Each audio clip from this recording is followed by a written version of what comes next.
इस वीडियो में हम बात करेंगे कि how to study a chapter from basic to advance for JEE. मतलब किसी भी चैप्टर को आप बेसिक से एडवांस तक कैसे जेईई एडवांस्ड के लिए कैसे क्लियर कर सकते हैं। तो सबसे पहले बताते हैं। सबसे पहले है first read NCERT of any chapter. मतलब आप किसी भी चैप्टर की एनसीईआरटी पढ़ सकते हैं बेसिक के लिए। फिजिक्स के में मान लो आप न्यूटन्स लॉज ऑफ मोशन पढ़ रहे हैं तो उसमें आप उसकी जो बेसिक क्लियर चीज़ें हैं आपको क्लियर हो जाएंगी। लेकिन वैसे भी फिजिक्स ऐसे अब बहुत बच्चे पूछेंगे यार भैया कि एनसीईआरटी अलग अलग होता है। जैसे मान लो फिजिक्स में तो कुछ ज़्यादा ही फिजिक्स समझ में नहीं आती। फिजिक्स की एनसीईआरटी उसमें कॉन्सेप्ट बहुत ऊंचे लेवल पर दे होते हैं। कॉन्सेप्ट ऐसे डिफ़िकल्ट होते पढ़ने में डिफ़िकल्टी आती है।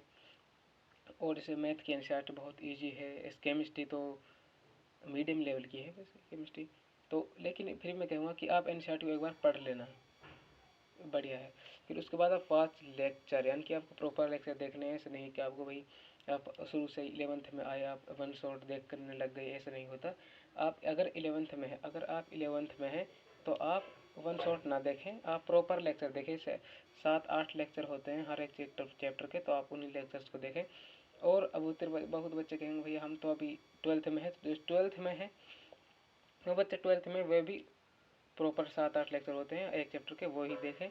और अगर आप 3-4 महीने आपके पास बचे हैं तो आप उसमें वन शॉट प्रेफर कर सकते हैं। मैं तो कहूँगा आप उसमें भी एक चैप्टर के थोड़ा सा डिटेल में पढ़ने की कोशिश करें अगर आपके पास 2-3 महीने हैं फिर भी। तो इतना हो गया। और यहाँ पर फिर उसके बाद आप लेक्चर के बाद क्या कर सकते हैं, आप read a book for further strengthening concepts. मतलब आप कॉन्सेप्ट अगर आपको लगता है कुछ छूट गया, कुछ इलस्ट्रेशन देखने हैं, कुछ एग्जांपल्स देखने हैं, तो आप उसके लिए बुक रीड कर सकते हैं। कोई इसमें हर्ज नहीं, तो ठीक है, ये भी ठीक चीज़ है, इसमें बुक रीड कर सकते हैं आप। फिर आपको अब आपने थ्योरी पढ़ ली तो आप मतलब आपको लेकिन अब आप क्वेश्चन की बारी आती है। तो क्वेश्चन में आप कैसे करना है, आपको सोल्व लेवल 1 डीपीपी और सीट। मतलब अगर आपको क्लास के बाद तुरंत क्लास के बाद आपको डीपीपी मिलती है क्लास के बाद, और सीट होती है तो कोचिंग की सीट होती है, कोचिंग ऑनलाइन कोचिंग की सीट होती है, सीट होती है कोचिंग की, या फिर डीपीपी होती है। वो आप लेवल 1 डीपीपी करें या डीपीपी तो लेवल 1 ही होगी, वो क्लास के बाद देंगे सर, वो पता होता है उन्हें। और अगर आपको कोचिंग की सीट सोल्व करनी है तो उसमें सीट लेवल 1 करना है आपको उस लेक्चर देखने के बाद।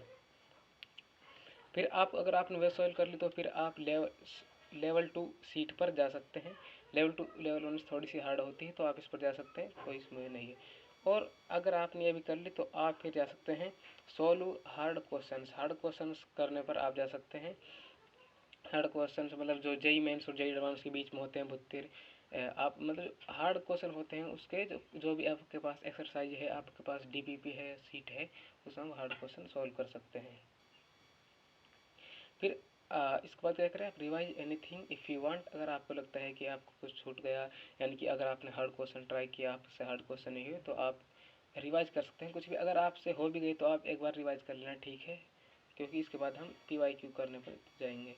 Solve JEE mains PYQ। मतलब आप PYQ करें, जेईई मेंस की करें, इसके बाद हर चीज़ के बाद तो PYQ आप स्टार्ट करना चाहिए, तो PYQ ठीक रहेगा जेईई मेंस करना। उसके बाद जेईई एडवांस के PYQ आप जो ये वाले हैं इनको आप चैप्टर कर रहे हो संग संग, जिस चैप्टर कर लिया तो कर लिए आप, जैसे मतलब टॉपिक वाइज कर रहे हो आप जेईई मेंस के PYQ।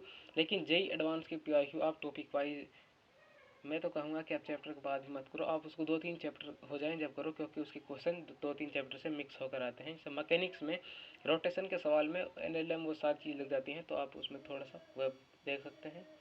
मतलब इसको आप जो ये हैं जेईई एडवांस के PYQ, इनको आप थोड़ा सा देख सकते हैं कि ये कैसे कैसे आते हैं जब आप अकॉर्डिंग कर रहे हैं। ऐसे कई चैप्टर्स आते हैं, इसलिए आप इनको 2-3 चैप्टर बात करना। और क्वेश्चन यहाँ पर यह है कि डोंट मिमिक इट। मतलब आप don't mimic it, change according you. मतलब आप इसको अपने अकॉर्डिंग चेंज कर सकते हैं। क्वेश्चन के रूप में लिखा हुआ है कि आप इसको आप अपने अकॉर्डिंग चेंज कर सकते हैं। Change according you, change accordingly you. तो आप इसको अपने अनुसार कर सकते हैं। ऐसा नहीं कि आप इसको मिमिक करने लग गए उसमें कोई फ़ायदा नहीं है। अगर आपको मतलब आप कहते हो भैया हमें तो शुरू मतलब हमें लेक्चर देखने के आया, शुरू में हम इंसर्ट नहीं पढ़ते, तो आप ठीक है मतलब आप उसमें ये लेक्चर इस लेक्चर को इसमें आगे कर सकते हैं और इसको पीछे कर सकते हैं, उसमें कोई बुराई नहीं है। आप कहोगे हमें तो भाई भाई पहले बुक पढ़ते हैं, कोई भी सिंगेज वगैरह की अरिहंत की बुक आती है, सिंगेज की पियर्सन की बुक आती है, सिंगेज की आती है फिजिक्स की, मैथमेटिक्स की, ऐसी एस और आपको पढ़ने का है तो पहले तो आप पढ़ सकते हैं। और लेकिन मैं आपको मोटा मोटा बता रहा हूँ कि जो बेसिक आउटलाइन होती है किसी भी चीज़ को, मतलब किसी भी उसको चैप्टर को बेसिक से एडवांस तक करने की, आप उसको देख सकते हैं। ये है वो आउटलाइन, देख लीजिए आप, स्क्रीन शॉट ले सकते हैं आप। ठीक है, तो हाय गाइस, तो आज के लिए बस इतना है। Thank you.